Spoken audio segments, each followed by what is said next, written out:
Some of our oldest myths believed humans to be directly descended from bear spirits.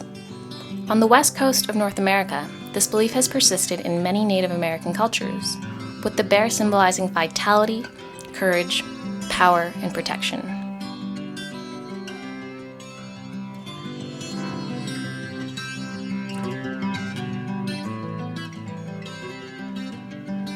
Perhaps by watching the relationship between a mother and her cubs, or the ways of hibernation, or by observing the bear's incredible strength, it came to be portrayed as the warrior, the renewer, and the creator. Today, the bear still holds a significant place in our culture as we seek to coexist with it.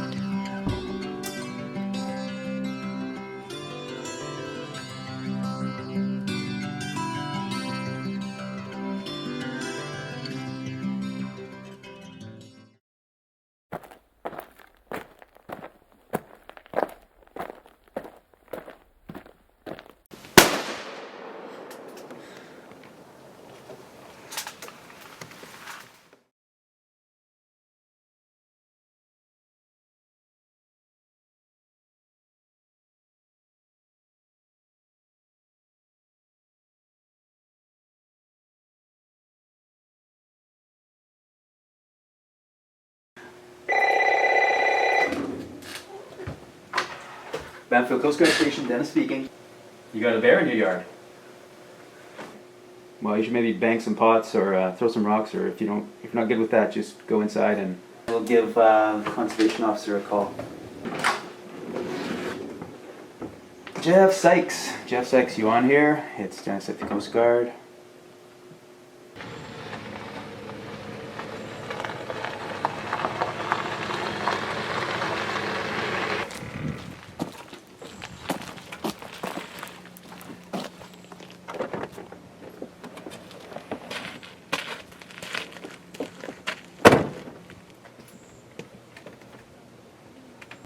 Initially, the calls started with a bear foraging on the beach, for the most part, following its natural behavior. And then we started getting calls of the bear approaching people. In this case, we're fairly certain what the outcome is going to be. We've got enough phone calls where the bear's behavior, specific to a bear with a missing patch on its rump, has been recorded. Hello, this is Nancy Sherry phoning. We have a problem bear in the area.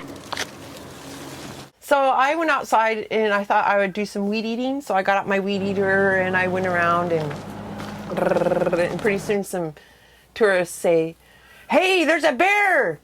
It's in your house!" So I came running over and there's the bear. He was in this door right here and he was just poked in. So when I came walking up, the bear backed out of my door and he went down the stairs onto the waterfront. He stared at me and I stared at him, and then they say you're not supposed to stare at a cougar, but I thought, well, I'm a cougar, so I'll stare that bear down. So I stared him and finally he took off. For Bamfield, there are several issues. One is you're on the coast. Bears love feeding in the intertidal. We've got logging all around here. There are lots of berry-producing shrubs, and we've got salmon. So that means that the bears that are naturally around this area start focusing in more on the community where there's easy access to all sorts of food supplies. This is a place where bears would love to live. The next day we had a big picnic down at Mr. Evans, and there was about 30 of us having dinner on the lawn. And the bear came around and he ran through the yard and he went on the beach, so we got all the kids and brought him up. Parents were all frightened for their children, and you never know when the bear's gonna get angry and run at you, you know?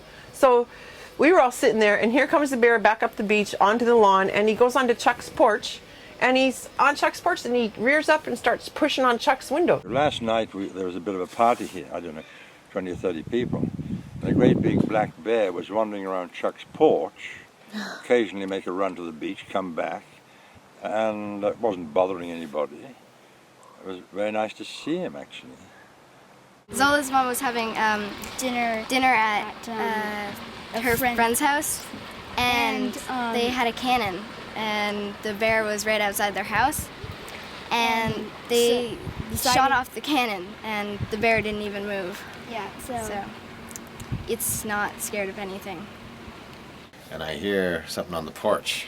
I'm thinking it's fricks, I'm gonna scare the crap out of this dog. So I sneak up to the door, which could have been pushed open at any time. And I open the door and like this, and there's a huge bear's head like 2 feet from my face. And me and the bear both were equally scared.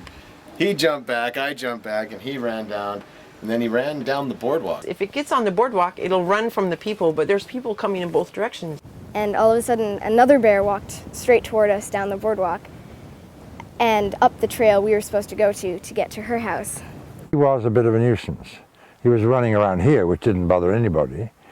But then, you know, if I'd had children, I would have been concerned. Poppy said to her, well, it's not that I'm scared of bears, it's just when they burst out of the bush right in front of me that I worry a bit. I'm not so afraid of bears. It's more like once you see one, the breath sort of goes out of you. It's breathtaking. More surprising. Yeah.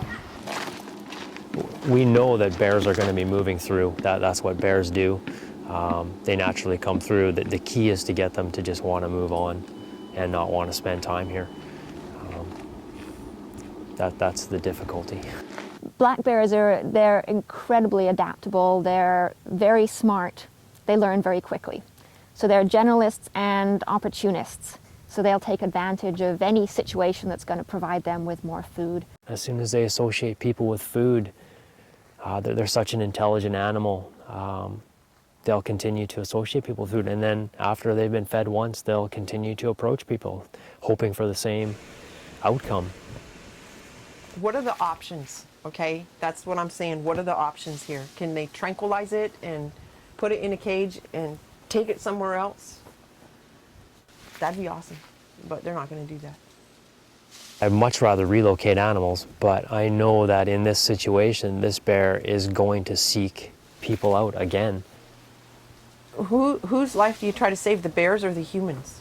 You know, as far as I'm concerned, what it gets right down to is if a kid got mauled, or your mom got mauled, or your little brother, or whoever it was, if the bear attacked that person, would you wish that you had perhaps shot the bear first?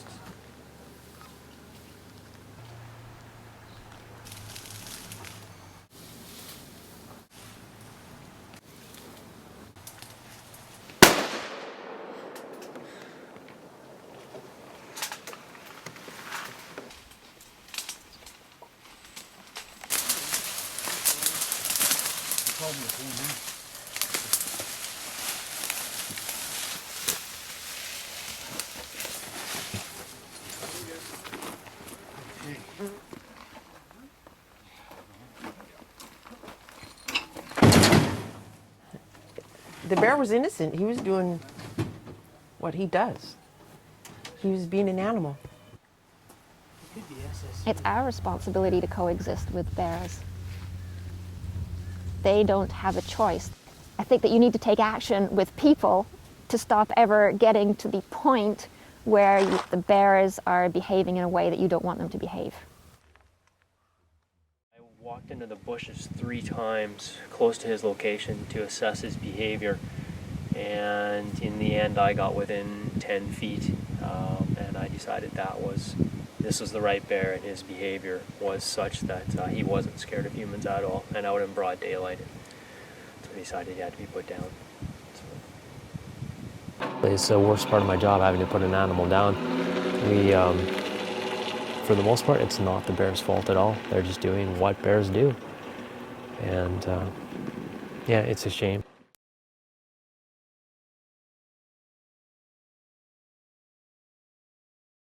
I mean, the bears were here before us.